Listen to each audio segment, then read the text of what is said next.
ప్రభునందు ప్రియమైన సోదర సహోదరులకు ప్రభైన యేసు క్రీస్తు నామములో మీకు వందనాలు శుభములు తెలియజేస్తున్నాను. మరొకసారి ఈ యొక్క వీడియో షార్ట్ మెసేజ్ ద్వారా మిమ్మల్ని కలుసుకోవడము నేనెంతో ఆ దేవునికి స్తోత్రాలు స్తుతులు చెల్లిస్తున్నాను.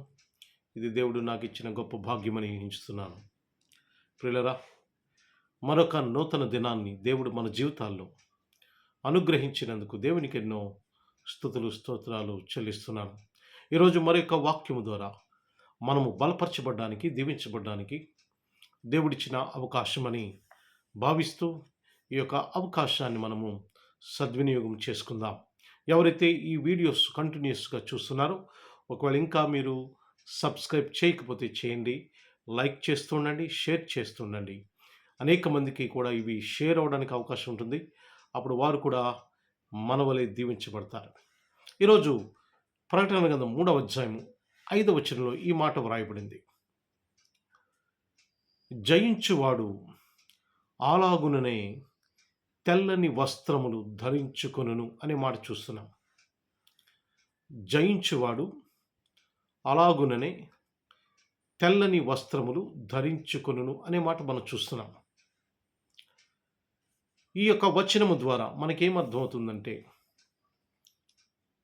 జయము పొందేవాడు, విజయాన్ని అందుకునేవాడు తెల్లని వస్త్రములు ధరించుకుంటాడు అని ఇక్కడ వచనం ప్రకారంగా ఈ భావం మనకు అర్థమవుతుంది. జీవితంలో మనము ఒక విజయవంతమైన జీవితాన్ని జీవించాలంటే దేవుని యొక్క ప్రణాళిక, దేవుని యొక్క ఉద్దేశాలు, దేవుని యొక్క పద్ధతులు ఏంటి అని మనము గత 4 రోజులుగా ఈ వీడియోస్ మనం చేసుకుంటూ వస్తున్నాం. ఈరోజు కూడా one more topic and one more method and which is given by God. దేవుడిచ్చినటువంటి మరొక కోణం మనం చూద్దాం.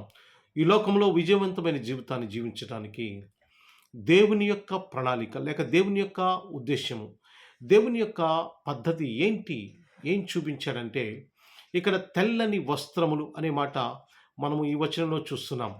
తెల్లని వస్త్రములు ఇవి పరిశుద్ధతకు సాదృశ్యము, పరిశుద్ధతకు సాదృశ్యము, పవిత్రతకు సాదృశ్యము తెల్లని వస్త్రములు. అందుచేత జయించేవాడు తెల్లని వస్త్రాలు ధరించుకుంటాడంట. అంటే మన జీవితంలో ఒక విజయవంతమైన జీవితం జీవించాలంటే, ఒక విజయంతో మనం ముందుకి కొనసాగాలంటే మనం చేయవలసిన పని ఏంటంటే తెలుసా? మనము పరిశుద్ధత కలిగి ఉండాలి. We should be Holi. మనము పరిశుద్ధత కలిగి ఉండాలి. మనలో పరిశుద్ధత ఉండాలి. మనలో పరిశుద్ధత ఉండినప్పుడు మనము జయించగలుగుతాం, మనము విజయము పొందగలుగుతాం, మనము ముందుకు కొనసాగగలుగుతాం, మనము అనేక మందికి దీవెనకరంగా ఉంటాం, మనము దీవించబడతాం, మనము అనేక మందికి సాదృశ్యంగా, అనేక మందికి మనము మార్గదర్శకంగా నిలబడతాం. కనుక ప్రియమైన సహోదరి సహోదరులారా, God wants us to be Holi.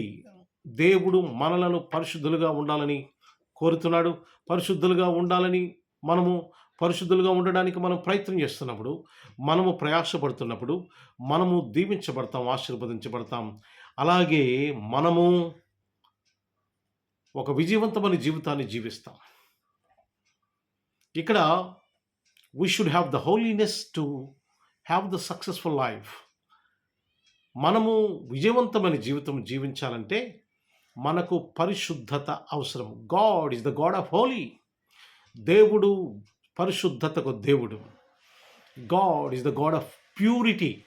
దేవుడు పవిత్రతకు దేవుడు, పరిశుద్ధతకు దేవుడు. కనుక మనము హోలీనెస్ కలిగి ఉండాలి, పరిశుద్ధత కలిగి ఉండాలి. పరిశుద్ధత అంటే మన యొక్క ఆలోచనలో పరిశుద్ధత ఉండాలి, పవిత్రత ఉండాలి. మన యొక్క క్రియలలో పరిశుద్ధత ఉండాలి, మన యొక్క ప్రవర్తనలో పరిశుద్ధత ఉండాలి, మన యొక్క సమస్తములో పరిశుద్ధత ఉండాలి. మనం చేసే ప్రతి పనిలో కూడా పరిశుద్ధత ఈ లోకానికి చూపించాలి. దేవుడు తప్పకుండా అప్పుడు మనకు విజయవంతమైన జీవితాన్ని ఇస్తాడు. మనం కూడా విజయవంతమైన జీవితాన్ని ఈ లోకంలో జీవిస్తాం. కనుక holy is the key role in our life to have the successful life. ఒక విజయవంతమైన జీవితాన్ని జీవించాలంటే మనము పరిశుద్ధత కలిగి ఉండాలి. పరిశుద్ధత, ప్రతి దాంట్లో కూడా పరిశుద్ధత ఉండాలి. చూడండి, బైబిల్‌లో ఒక ఇద్దరు అన్నదమ్ములు ఉన్నారు. వారి గురించి మీకు జ్ఞాపకం చేస్తాను. కయ్యూను, హేబేలు అనేటువంటి ఇద్దరు అన్నదమ్ములు ఉన్నారు. ఆ ఇద్దరు అన్నదమ్ములతో దేవుడు ఏం చెప్పాడంటే, మీరు పండించిన పొలములో, మీరు పండించిన పంటలో నాకు శ్రేష్టమైన దానిని అర్పణ ఇవ్వండి అని వారిద్దరికీ చెప్పాడు దేవుడు. చెప్పినప్పుడు హేబేలు ఏం చేశాడంటే, తను పండించిన పంటలో ఒక శ్రేష్టమైన దానిని వెతికి మరీ తీసుకొచ్చి దేవునికి సమర్పించాడు. అక్కడ ఆయన ఉద్దేశంలో, ఆయన ఆలోచనలో పరిశుద్ధత కనబడుతుంది. ఆ అర్పణ దేవుడు స్వీకరించాడు. మరొక అన్నదమ్ముడున్నాడు, ఆయన పేరు కయ్యూను. ఆయన ఏం చేశాడంటే, ఆయన పండించిన పంటలో శ్రేష్టమైన దానిని పక్కకు పెట్టి, ఏదైతే పాడైపోయిందో, ఏదైతే యోగ్యత లేదో, ఏదైతే పనికి రాకుండా ఉన్నదో దానిని తీసుకొచ్చి దేవునికి అర్పణ చెల్లించాడు. అతని యొక్క ఆలోచనలో పవిత్రత లేదు, అతని యొక్క ఆలోచనలో పరిశుద్ధత లేదు. There is impurity in his thought. ఆయన ఆలోచనలో అపవిత్రత ఉంది. కనుక దేవుడు ఏం చేశాడు తెలుసా? ఆయన కయ్యూను యొక్క అర్పణ దేవుడు స్వీకరించలేదు. There is a wrong and there is impurity in his thinking. ఆయన ఆలోచనలో ఒక అపవిత్రత ఉంది, పరిశుద్ధత లేదు. కనుక గాడ్ రిజెక్టెడ్ హిజ్ ఆఫరింగ్. దేవుడు తన యొక్క అర్పణను రిజెక్ట్ చేశాడు, తిరస్కరించాడు. ప్రియమైన సహోదరి సహోదరులరా, in our thoughts also we should have the holiness. మన యొక్క ఆలోచనలో కూడా పవిత్రత ఉండాలి. మనము ఆలోచన చేస్తే ఆ ఆలోచనలో ఎవరికైనా హాని కలుగుతుందా, ఎవరికైనా నష్టము కలుగుతుందా, ఎవరికైనా కష్టం వస్తుందా, ఎవరికైనా ఇబ్బందికరంగా ఉందా అనేది మనం ఆలోచన చేయాలి. మన ఆలోచనలో కూడా పవిత్రత ఉండాలి, పరిశుద్ధత ఉండాలి. మన క్రియలలో కూడా పరిశుద్ధత ఉండాలి. మన క్రియల్లో కూడా పరిశుద్ధత ఉండాలి. యోసేపు, యాకోబు కుమారుడిని యోసేపు అంతగా దీవించబడ్డానికి, అంతగా ఈ బైబిల్ గ్రంథంలో చెప్పుకోదగ్గడానికి కారణం ఏంటో తెలుసా? One of the reason is ఈ హ్యాడ్ ద హోలీనెస్. ఆయనకి పరిశుద్ధత ఉంది, ఆయనలో పరిశుద్ధత దేవుడు చూశాడు. Lot of times and he got an opportunity to do sin. ఆయన చాలాసార్లు పాపంలో పడిపోవడానికి అవకాశం వచ్చింది, పాపం చేయడానికి అవకాశం వచ్చింది. కానీ he did not do that. ఆయన అది చేయలేదు. Because in his actions there is a purity and there is a holiness. ఆయన క్రియలలో పవిత్రత ఉంది, పరిశుద్ధత ఉంది. అందుచేత యోసేపు ఒక విజయవంతమైన జీవితాన్ని జీవించాడు. ప్రియమైన సహోదరి సహోదరులారా, now what are you thinking about yourself? Are you having the holiness? Are you having holiness in your thoughts, in your actions, in your behavior, and in your everything in your life? నీ జీవితంలో ప్రతి దాంట్లో కూడా పరిశుద్ధత ఉందా? కొంతమంది అనుకుంటూ ఉంటారు, ఎవరు ఎలా పోతే నాకేంటి, నా అవసరం తీరితే చాలని వారు అపవిత్రంగా, అపరిశుద్ధంగా ఆలోచన చేసి కార్యాలు చేసుకుంటూ పోతుంటారు. ఆ కార్యాల వలన అతనికి మేలు జరగవచ్చు, కానీ ఇతరులకు నష్టము కలుగుతూ ఉంటుంది. కనుక ప్రియమైన సహోదరి సహోదరులారా, God wants us to have the holiness, to have the successful life. ఒక విజయవంతమైన జీవితాన్ని జీవించడానికి one of the most reason and one of the most instrument, that is the holiness. పరిశుద్ధత మనము కలిగి ఉండాలి. పరిశుద్ధత మన యొక్క ప్రతి కోణంలో కూడా, మన జీవితంలో, మన ఆలోచనలు, మన క్రియల్లో, మన మాటల్లో పవిత్రత ఉండాలి. కొంతమంది చూడండి, డబుల్ మీనింగ్ డైలాగ్ మాట్లాడుతుంటారు. అంటే బయటకు ఒక మాట్లాడుతూ ఉంటారు, లోపల ఒకటి ఉంటూ ఉంటుంది. అంటే there is no purity in their words also. Even వారి మాటల్లో కూడా పరిశుద్ధత ఉండదు.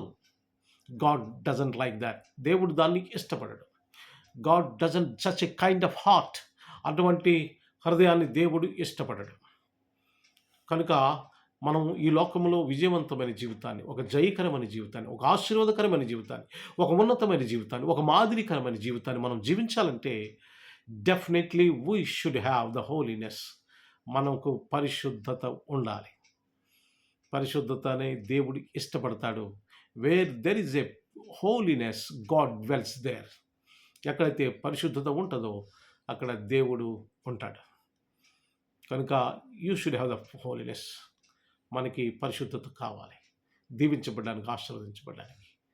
ఒకవేళ ఇంకా మీరు ఆ పాపమును విడిచిపెట్టి పరిశుద్ధులుగా మార్చబడకపోతే ఇప్పుడు నిర్ణయం తీసుకోండి, పాపములు విడిచిపెట్టండి, మారు మనసు పొందండి, బాప్తిసం తీసుకోండి. God is having holiness and we should have holiness. దేవుడు పరిశుద్ధుడు, మనం కూడా పరిశుద్ధంగా ఉన్నప్పుడు దేవుడు దీవిస్తాడు, ఆశీర్వదిస్తాడు. God bless you all. ప్రార్థన చేసుకుందాం. ప్రేమగల తండ్రి, కృపగల ప్రభువా, మీ నామానికి వందనాలు, స్తోత్రాలు, స్తుతులు చెల్లిస్తున్నాం. ప్రభా, ఈ దినమంతట్లో మీ కృప అనుగ్రహించినందుకు వందనాలు. దేవా, ఈ నూతన దినాన్ని మా జీవితాలు మీరు అనుగ్రహించినందుకు వందనాలు.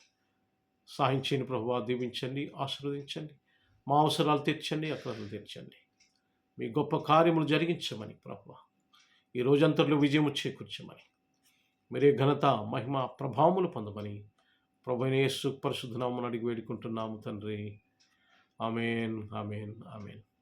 God bless you all. Have a good day.